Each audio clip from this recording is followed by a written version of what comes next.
Já estou mais do que enquadrado na sua tela, na tela do Super-Humanas, para começar mais essa super aula. Olha só o que tem para hoje, meus amigos.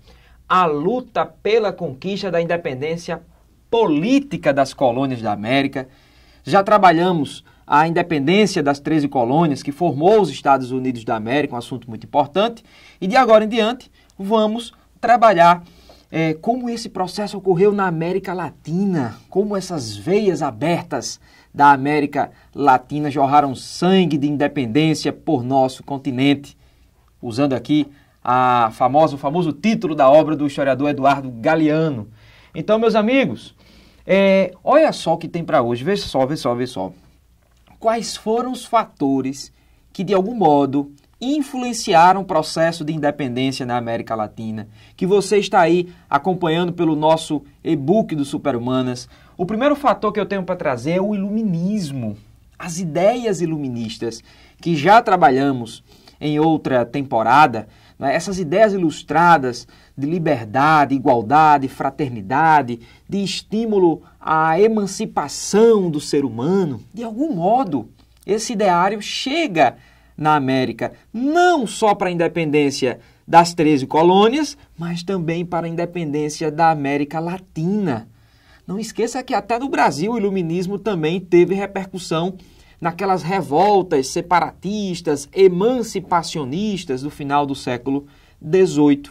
E aqui não foi diferente. O iluminismo estimulou, o iluminismo defendeu ideologicamente a emancipação das colônias latino-americanas. E isso foi, sem sombra de dúvidas, um ponto mais do que especial para você ficar ligado no Enem que se aproxima. Então, meus amigos, segundo ponto, o exemplo da independência dos Estados Unidos. Claro, os norte-americanos, por terem conquistado uma independência precoce, uma independência ainda no século XVIII, eles terminaram servindo de exemplo.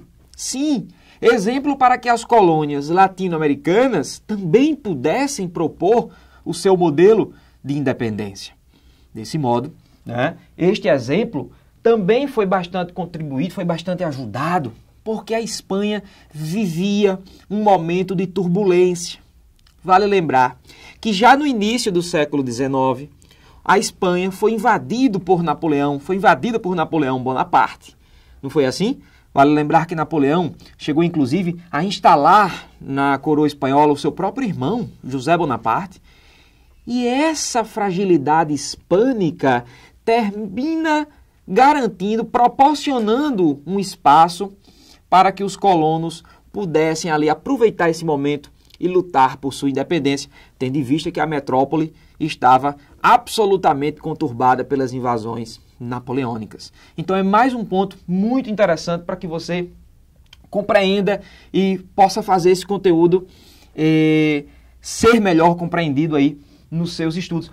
Vale lembrar, você pode puxar aí uma setinha especial, que no momento da invasão napoleônica na Espanha, surgiram as juntas governativas na América, espécies de governos temporários, vamos assim dizer. Só que essas juntas governativas aí foram super importantes, olha aí, ó, sacou aí o jingle? Super importantes para a questão da independência, porque essa elite econômica que vai ocupar essas juntas terminaram dando sequência ao processo de emancipação. Então, a Inglaterra, não é como que a Inglaterra se insere nesse contexto, nesse processo? Interessava aos ingleses, interessava à Inglaterra que essas regiões latino-americanas se tornassem independentes, claro que interessava, não é verdade? E essa independência pudesse gerar frutos econômicos, que os ingleses pudessem ter relações comerciais produtivas com esses novos países nascidos no continente americano. Então, é evidente que a Inglaterra que tinha o seu projeto industrial a todo vapor, interessava ali diretamente com que esse processo se desenvolvesse. Mas esses fatores, esses 4 fatores que eu acabo de explicar, faça essa chavinha aí na sua anotação, eles são os fatores internos, né? Perdão, eles são os fatores externos, corrigindo aí para você. Já aqui, não é, eu entro com os fatores, o que, pessoal? Internos do processo de independência. Isso mesmo. Olha só, nós temos os conflitos internos da elite econômica crioula, que você lembra da aula de colonização da América, que foi trabalhada muito bem pelo professor George. Essa aula de colonização da América que você aprendeu que os crioulos era a elite branca nascida na América. E que por ter nascido na América, eles ocupavam os cargos mais baixos, mais inferiores da hierarquia da administração colonial. Enquanto os chapetones, os brancos nascidos aonde? Lá na Espanha, lá na Europa, os chapetones ocupavam os cargos mais altos. Né? Os chapetones desfrutavam de mais privilégios em função de terem, evidentemente, nascido na Espanha, né? De representarem diretamente a coroa hispânica na América. Então, essa elite econômica crioula, né? Nascida na América, ela quer questionar esses privilégios dos chapetones e ela será a mola de impulsão, vamos assim dizer, gostou dessa analogia? Né? Ela será a mola de impulsão para o processo de independência. Parte da elite crioula, a liderança, o desejo, né? A impulsão, de fato, para o processo de independência se tornar real. Então, desse modo, né? Temos ainda os elementos sociais. As camadas populares terão um papel interessante nesse processo. Claro que sim. Né? A questão do acesso à terra, o interesse das reformas sociais, uma classe campesina ali, de algum modo, interagindo para que essa independência lhes pudesse garantir transformações sociais. Mesmo que possamos verificar no futuro que tais transformações não tenham tido tanta eficácia assim. Né? Então, aprendemos aí os fatores, né? O contexto, você acaba de montar o contexto que vai influenciar todo esse processo daqui em diante. Vamos à luta, vamos ao segundo tópico. Quais são os projetos de independência e as características que esta independência, ou no plural, que essas independências tiveram no nosso continente, né? No continente latino-americano, né? De uma forma geral. Dentro dos projetos de independência, das ideias de independência, do que queria se alcançar, eu tenho duas propostas que você deve ter em mente. Duas propostas. Quais são elas? A proposta de Simão Bolívar, a proposta unitarista. Bolívar foi um grande revolucionário que atuou por áreas como Venezuela, né, e outras áreas também, latino-americana, Bolívia e outros territórios. Simão Bolívar desejava criar uma unidade política latino-americana. Bolívar sonhava com uma liga, uma união, uma espécie de federação de repúblicas latino-americanas que ele próprio sonhou até o nome, não é? Bolívar pensou na Gran Colômbia, ou seja, numa grande união política para que a América Latina estivesse forte, robusta, principalmente para se proteger e defender das propostas imperialistas estrangeiras. Essa era a ideia de Bolívar. Mas essa ideia dele, você sabe, ela foi rejeitada lá no Congresso do Panamá, na década de 1820, e prevaleceu esse segundo projeto, o projeto localista. Claro, as elites crioulas não se interessavam por essa união política que Bolívar queria. Elas queriam o contrário. Elas queriam uma fragmentação. Esse era o projeto das elites crioulas, porque essa fragmentação poderia garantir em cada unidade política nascida os privilégios daquela elite econômica que estava arquitetando o processo de independência. É evidente. E aí nós vamos observar o seguinte, ó, diversas nações se formam, né? E esse era o projeto localista, formar diversas nações. E assim, com isso, nós temos o poder político garantido por essas elites econômicas, garantido por essa elite crioula, através de um projeto que nós chamamos nos livros de história de projeto caudilhista. O que foi o caudilismo? Não é verdade? O caudilismo é um fenômeno político onde grandes proprietários de terra na América Latina terminaram assumindo o comando político após essa independência e traduzindo, evidentemente, garantindo os interesses econômicos dessa elite proprietária de terras nesses países. O caudilismo, mais tarde, vai se confundir também com os governos autoritários que nascerão na América Latina, ditatoriais, inclusive com expressões populistas já no século XX. Então, caudilismo foi um fenômeno que se transformou ao longo do tempo e que você tem que dominar bem esse conceito. E aí entramos nas características. Quais são as características que influenciaram? Algumas delas já trabalhamos. Acompanhe. A liderança da elite crioula.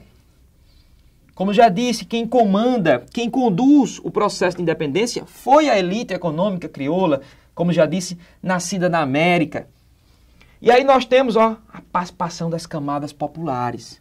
Essa, inclusive, é uma diferença da independência aqui no Brasil. Existia uma maior participação popular na América Latina e que tornou, poderia ser mais uma característica, que tornou essa independência uma independência de um caráter militar mais acentuado, conflitos mais violentos, sangrentos. E aí nós vamos ter o quê? Nós vamos ter que, embora essas camadas populares tenham sido mais proativas na América Latina, você, pelo amor de Deus, muito cuidado. Você, na questão, considera que esse processo ainda foi comandado e conduzido pelas elites. Pela elite o quê? Crioula, não confunda. Embora se tenha notificado a participação dessas camadas populares também nesse processo. O que conferiu o quê? O caráter militar, ou seja, aqueles conflitos de maior violência, de maior contundência na América Latina, num trejeito popular, né? Faca na caveira mesmo, né, amigo? Aquela espada no bucho, ou seja, um processo de maior contundência. Nós temos também uma circunstância interessante que foi a criação de uma república, ou melhor, de várias repúblicas. A América Latina assistiu à formação de diversas repúblicas, em maior número.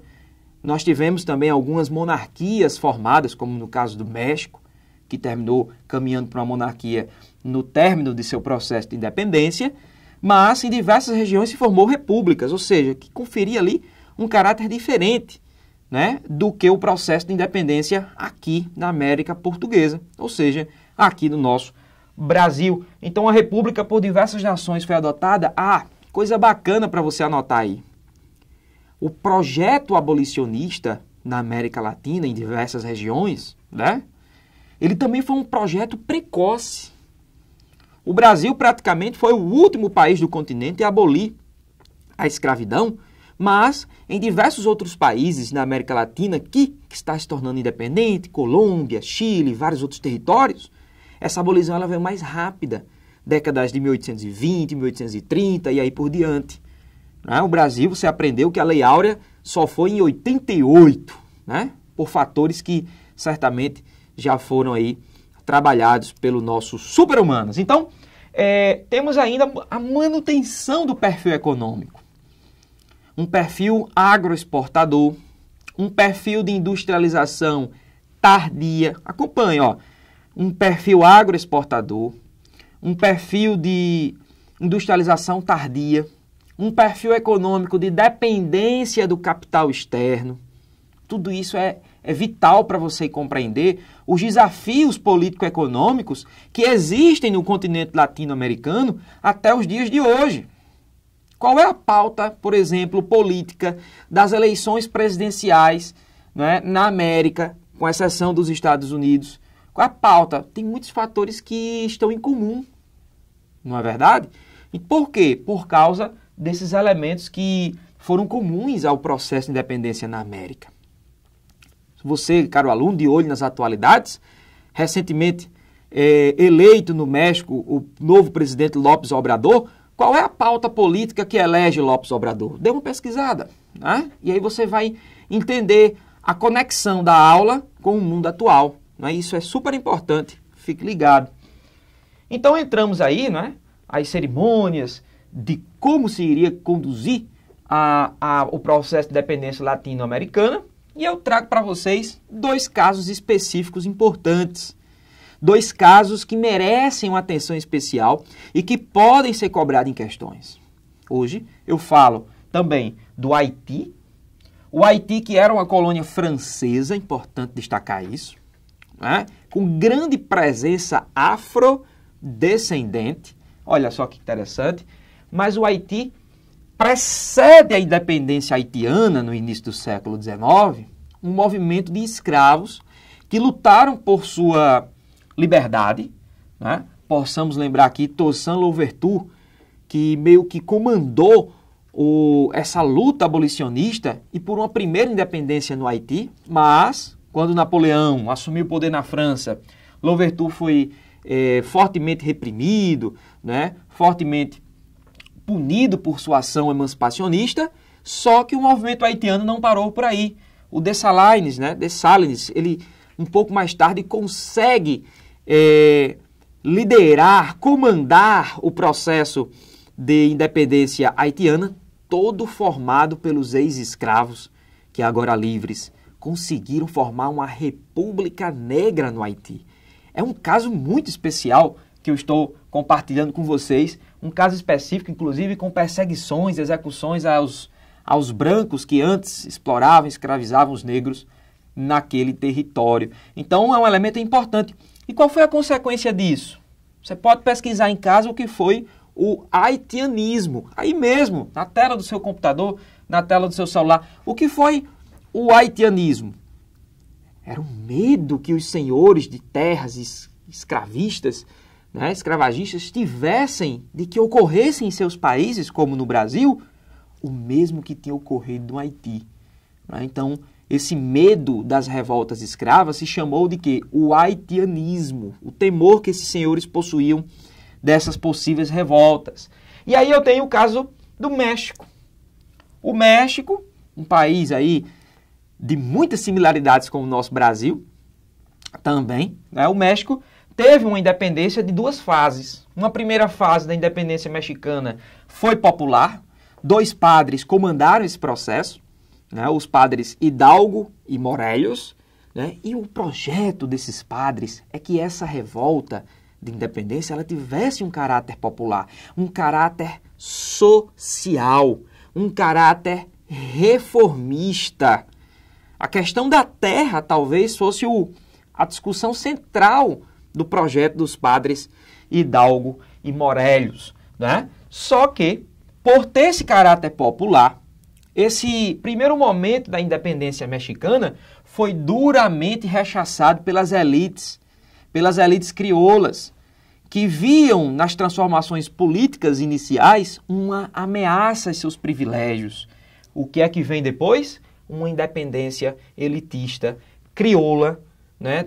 Confiou-se a um general, o general Itúrbide, esse momento importante de se recuperar as linhas elitizadas dos caminhos políticos do México, e aí foi completamente abandonado. O México passa a ser uma monarquia novamente, e aí se consolida como monarquia, e aí se abandonam as reformas sociais que haviam se começado, havia se conduzido anteriormente. Então, um ponto importantíssimo aí que estamos trabalhando com vocês, fiquem atentos, não é? Um assunto aí de grande importância. O México, que ao longo do século XIX passou por conflitos territoriais, com os Estados Unidos, por exemplo, passou por governos que duraram um grande tempo no século XIX, governos até autoritários, né? Você pode dar uma olhada quem foi Porfírio Dias e o que foi o porfiriato no México, importantíssimo.